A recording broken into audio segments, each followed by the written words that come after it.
AA નો જે કાયદો જે છે એ કાયદામાં પણ ક્યાંક ને ક્યાંક આ જે પરિવાર છે એ પરિવારે સેંધ મારેલી છે।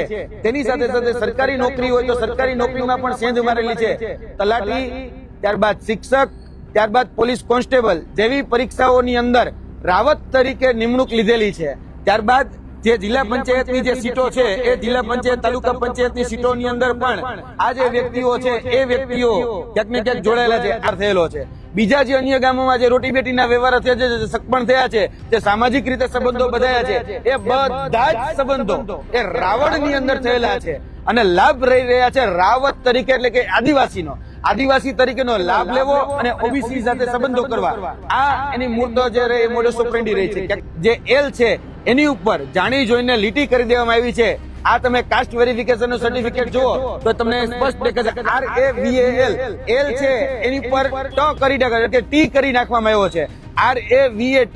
RAVAT કરી અને ક્યાંક ને ક્યાંક એનો લાભ લીધો, એટલે લગભગ 18 જણા જે છે એને લાભ લીધેલો છે। અત્યારે આંબો તૈયાર કર્યો છે, તેમાં તમે જોઈ શકો છો કે આખો જે પરિવાર જે છે એ પરિવાર ધુળાભાઈ રાવળનો પરિવાર અને એ ધુળાભાઈ રાવળના પરિવારના જે લોકો જે છે એમાં ખાસ કરીને જે રામસિંહભાઈ રાવજીભાઈ રાવળ, રૂપસિંહભાઈ રાવજીભાઈ રાવળ અને એના જે સભ્યો જે છે એ સભ્યોએ ક્યાંક ને ક્યાંક જે મૂળાક્ષર જે છે એ મૂળાક્ષરમાં બદલાવ કરી અને આખું જે સર્ટિફિકેટ એટલે કે કાસ્ટ સર્ટિફિકેટ જાતિ પ્રમાણપત્ર કહેવાય એ જાતિ પ્રમાણપત્રમાં ફેરફાર કરેલો છે। અને આના કારણે જે લોકો છે એ લોકોએ ક્યાંક ને ક્યાંક સરકારી નોકરીમાં પણ લાભ લીધેલો છે। જેમ કે માનુસિંહભાઈ રામસિંહભાઈ રાવળ કથિત રીતે રાવત, એને પોલીસ કોન્સ્ટેબલ તરીકે લાભ લીધેલો છે। 2017 ની ભરતીમાં લીમડી પોલીસ સ્ટેશનની અંદર આ વ્યક્તિ નિમણૂક પામ્યા છે, હાલ પણ એ ત્યાં નોકરી કરી રહ્યા છે।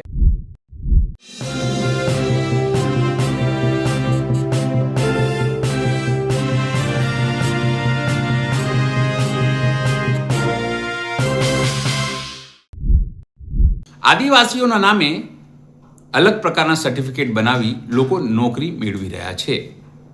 વર્ષોથી આ આરોપો લાગે છે, પણ સરકાર કંઈ કરતી નથી, તંત્ર મળેલું છે તેવો આરોપ લાગે છે।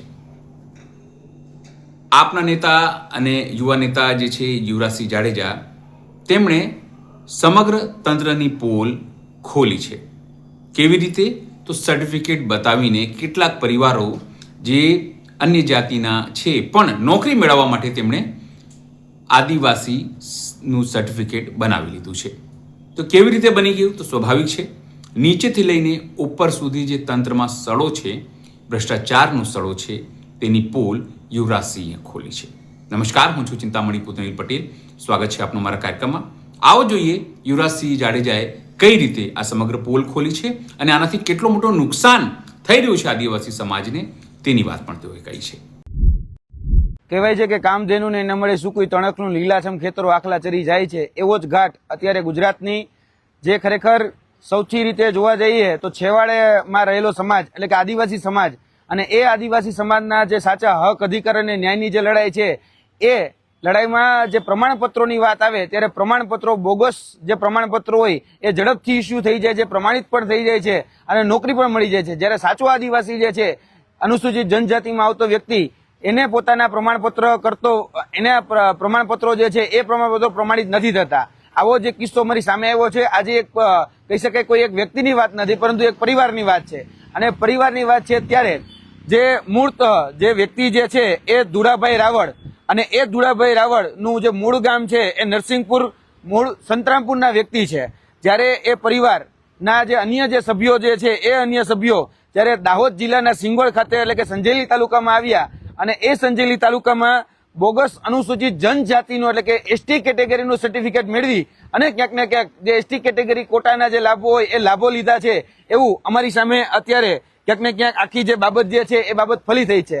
આ અમે અત્યારે આંબો તૈયાર કર્યો છે, તેમાં તમે જોઈ શકો છો કે આખો જે પરિવાર જે છે એ પરિવાર ધુળાભાઈ રાવળનો પરિવાર અને એ ધુળાભાઈ રાવળના પરિવારના જે લોકો જે છે એમાં ખાસ કરીને જે રામસિંહભાઈ રાવજીભાઈ રાવળ, રૂપસિંહભાઈ રાવજીભાઈ રાવળ અને એના જે સભ્યો જે છે એ સભ્યોએ ક્યાંક ને ક્યાંક જે મૂળાક્ષર જે છે એ મૂળાક્ષરમાં બદલાવ કરી અને આખું જે સર્ટિફિકેટ એટલે કે કાસ્ટ સર્ટિફિકેટ જાતિ પ્રમાણપત્ર કહેવાય એ જાતિ પ્રમાણપત્રમાં ફેરફાર કરેલો છે। હવે જાતિ પ્રમાણપત્ર જોવા જઈએ તો આ જે જાતિ પ્રમાણપત્ર છે એ RAVAL એટલે કે રાવળનું જાતિ પ્રમાણપત્ર છે. રાવળનું જાતિ પ્રમાણપત્રમાં રામસિંહભાઈ રાવજીભાઈ જે છે એ રામસિંહભાઈ રાવજીભાઈએ રાવળની જગ્યાએ રાવત એટલે કે RAVAT કરેલું છે. હવે RAVAT કરી અને ઓબીસી કેટેગરીમાંથી એ સીધા જ એસટી કેટેગરીમાં ટ્રાન્સફર થઈ ગયા છે અને એક વ્યક્તિ એસટી કેટેગરીમાં ટ્રાન્સફર થવાના કારણે તમામ જે બીજા લોકો છે એ બીજા લોકો પણ એસટી કેટેગરીમાં ટ્રાન્સફર થઈ ગયા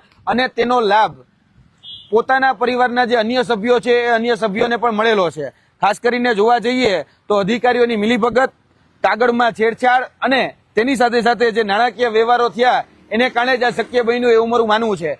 અને આના કારણે જે લોકો છે એ લોકોએ ક્યાંક ને ક્યાંક સરકારી નોકરીમાં પણ લાભ લીધેલો છે. જેમ કે માનુસિંહભાઈ રામસિંહભાઈ રાવળ કથિત રીતે રાવત એને પોલીસ કોન્સ્ટેબલ તરીકે લાભ લીધેલો છે. 2017ની ભરતીમાં લીંબડી પોલીસ સ્ટેશનની અંદર આ વ્યક્તિ નિમણૂક પામ્યા છે. હાલ પણ એ ત્યાં નોકરી કરી રહ્યા છે.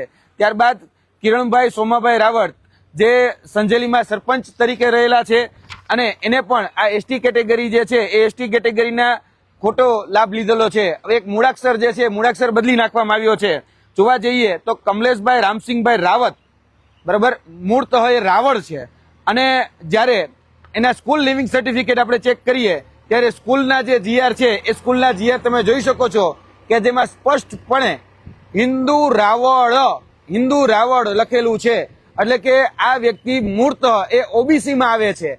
આ વ્યક્તિના ઓબીસીના ઉતારા પણ ઉપલબ્ધ છે. બીજા અન્ય જે પરિવારો છે એ પરિવારના સભ્યો પણ એ રાવળ તરીકે ક્યાંક ને ક્યાંક આવી રહ્યા છે અને જે જીઆર છે બરાબર છે એ જીઆરમાં પણ એ રાવળ તરીકે છે.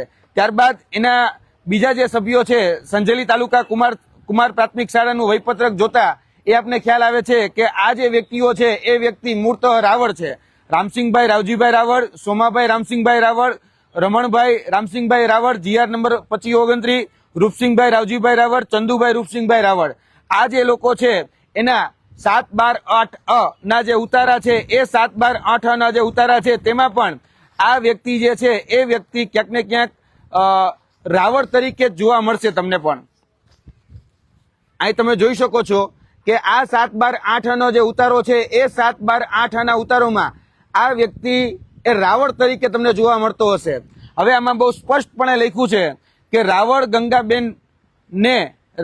ગંગાબેન તે પુનાભાઈની વિધવા ખાતા નંબર 54 અને મરણ દાખલા નંબર 10 ના રોજ અવસાન થતા તેમના વારસદાર પુત્ર રાવળ રૂપસિંહભાઈનું અવસાન થતા તેમના સીધી લીટીના વારસદારો. આ સીધી લીટીના વારસદારો છે એ બધા જ વારસદારો એ રાવળ છે, રાવળ. હવે જ્યારે બીજી નોંધ પડે છે ત્યારે આ જે વ્યક્તિઓ છે એ વ્યક્તિઓ એ રાવત થઈ જાય છે. અહીંયા તમે જોઈ શકો છો આ વ્યક્તિઓ જે છે એના જે વારસદારો હતા એ બધા જ વારસદારો એટલે કે રૂપસિંહભાઈના જે વારસદારો છે એ રાવત ચતુરબેનભાઈ રૂપસિંહભાઈ એટલે કે રાવજીભાઈના વિધવા, ત્યારબાદ રાવત ચંદુભાઈ રૂપસિંહભાઈ એટલે કે રાવજીના પુત્ર. આ બધી જ જગ્યાએ તમને રાવત થઈ ગયેલું જોવા મળશે. એટલે મારો કહેવાનું તાત્પર્ય એ છે કે 73AA નો જે કાયદો જે છે એ કાયદામાં પણ ક્યાંક ને ક્યાંક આ જે પરિવાર છે એ પરિવારે સેંધ મારેલી છે. તેની સાથે સાથે સરકારી નોકરી હોય તો સરકારી નોકરીમાં પણ સેંધ મારેલી છે. તલાટી, ત્યારબાદ શિક્ષક, ત્યારબાદ પોલીસ કોન્સ્ટેબલ જેવી પરીક્ષાઓની અંદર રાવત તરીકે નિમણૂક લીધેલી છે. ત્યારબાદ જે જિલ્લા પંચાયતની જે સીટો છે એ જિલ્લા પંચાયત તાલુકા પંચાયતની સીટોની અંદર પણ આ જે વ્યક્તિઓ છે એ વ્યક્તિઓ ક્યાંક ને ક્યાંક જોડાયેલા છે. આ કિરણભાઈ રાવળ જે આ કમલેશભાઈ રાવળ છે, આ જે અત્યારે નોકરીએ લાગેલા છે માનસુખભાઈ રાવળ જે લીંબડી ખાતે નોકરી કરી રહ્યા છે તે છે. તાલુકા પંચાયત સંજેલીની સીટ ઉપરથી જે ચૂંટણી લડ્યા એ વૈભવીબેન કમલેશભાઈ રાવત છે. આ મૂળ તો જોવા જઈએ તો મેં તમને કીધું એમ કે રાવળ છે. હવે રાવળનું રાવત કરી અને આ લોકોએ ક્યાંક ને ક્યાંક નોકરી મેળવેલી છે અને તેમાં ખાસ કરીને જે નોકરીઓ મેળવેલી છે તેમાં જે નોકરીઓમાં તો લાભ લીધો તેની સાથે સાથે જે મુખ્યતઃ જે લાભ લીધો એ પેટ્રોલ પંપ એ પણ જે કહી શકાય કે એસટી કોટાની જે સીટો હોય એસટી કોટાને જે કહી શકાય કે જે લાભ મળતા હોય તેમાં પણ એસટી કોટાની જે સબસિડી છે એ સબસિડી લઈ અને લાભ લીધેલો છે. ત્યારબાદ જેને લોકોએ લાભ લીધો છે એમાં માનસિંહભાઈ રામસિંહભાઈ રાવળ જે મૂળ અત્યારે જેને રાવત તરીકે લાભ લીધો છે એ પોલીસ કોન્સ્ટેબલ છે. કિરણભાઈ સોમાભાઈ રાવળ એ એસટી કોટાની કેટેગરીમાંથી સંજેલી ગ્રામ પંચાયતના પૂર્વ સરપંચ હતા.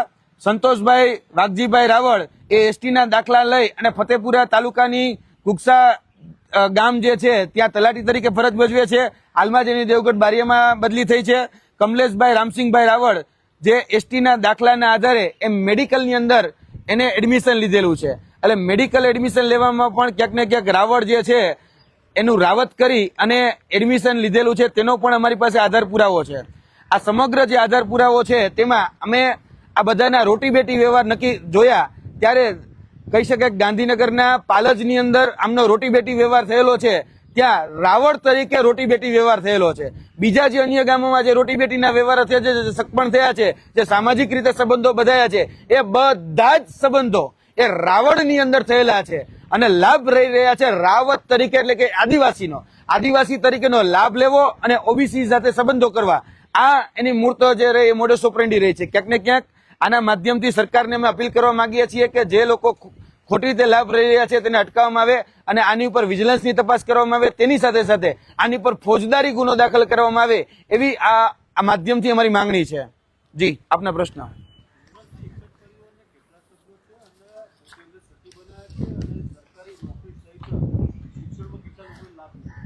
જોવા જઈએ તો આ જે આંબો તૈયાર કર્યો છે એ 18 લોકો જે છે એ 18 લોકોએ ખોટી રીતે એનો લાભ લીધો છે. 7/8 ના ઉતારામાં પણ તમે જોઈ શકો છો કે આ બધા જ જે વ્યક્તિઓ જે છે એ રાવળ તરીકે પછી રાવત તરીકે જોડાયેલા છે અને જે એના સંબંધિત કહી શકાય કે સામાજિક જે સંબંધો છે એ સામાજિક સંબંધો એ રાવળમાં જ થયેલા છે અને RAVAL જે એલ છે એની ઉપર જાણી જોઈને લીટી કરી દેવામાં આવી છે.